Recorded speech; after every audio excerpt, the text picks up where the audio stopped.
Donald Trump has not been getting along with, well, pretty much anyone since he became president. But in the last week or so, some Republicans have been speaking out more and more against Donald Trump, specifically Bob Corker and Jeff Flake, two Republican senators who've now said, you know what, Trump has destroyed this party so much that we're not even going to run for re-election.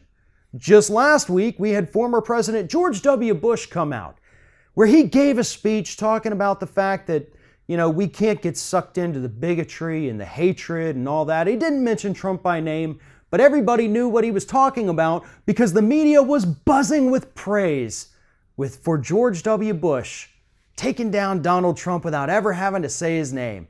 Media was praising Bob Corker, praising Jeff Flake for having the courage to stand up to Donald Trump and say, you know what, enough is enough.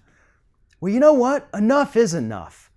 And I am sick and tired of the media, of Democrats, of Republicans, of everyone praising these madmen for doing something decent once in their lives. You know, let's not forget, George W. Bush, by every definition, is a war criminal.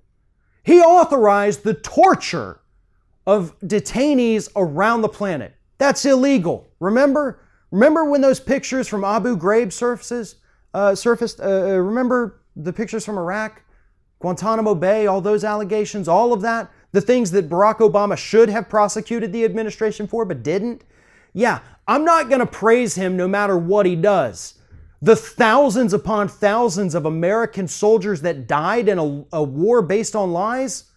Yeah, not going to praise him just because he thinks Trump's a jerk. Most people think Trump's a jerk. Same thing goes with Jeff Flake, a climate change denying, anti-science, pro-corporate Republican who once in his life had enough sense to say, I don't like Donald Trump. And now we're going to treat these people like they're saints? Like they should have monuments built to them in this country? This is insanity, folks. Most people in this country don't like Donald Trump. That doesn't make every one of them a hero. It doesn't make them good people. It just means that they have enough sense to recognize a threat to this country when they see it. Even some of the worst people in this country can recognize things like that. We have to stop with this deification of people that come out and speak out against the president just because they're also Republicans. George W. Bush is a horrible person and a horrible president. Jeff Flake has been a horrible senator. Bob Corker, horrible senator.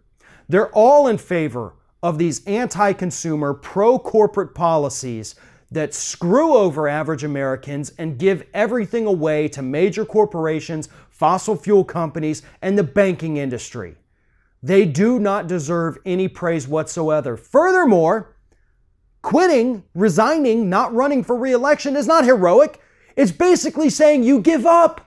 You're not going to continue fighting against Donald Trump, who you allegedly don't like, even though all of these people who've spoken out against him have pretty much voted for almost every single cabinet appointment he's made and voted in favor of almost every single piece of legislation that he's proposed. So I don't see where the disconnect is between the media and reality, but it's getting sickening. Stop praising horrible people just because they don't like Donald Trump. That doesn't redeem them. That doesn't forgive them of their past sins. All it does is show that occasionally, every now and then, they have a brief moment of lucidity where they understand that Donald Trump is a threat to this country. Thanks for watching, and if you like what you see here on Ring of Fire, we encourage you to subscribe to our channel. You can see the little subscribe button down there, but if you're watching it on another device where you can't see it, go to youtube.com/TheRingOfFire, hit subscribe, be notified every time we get a new video.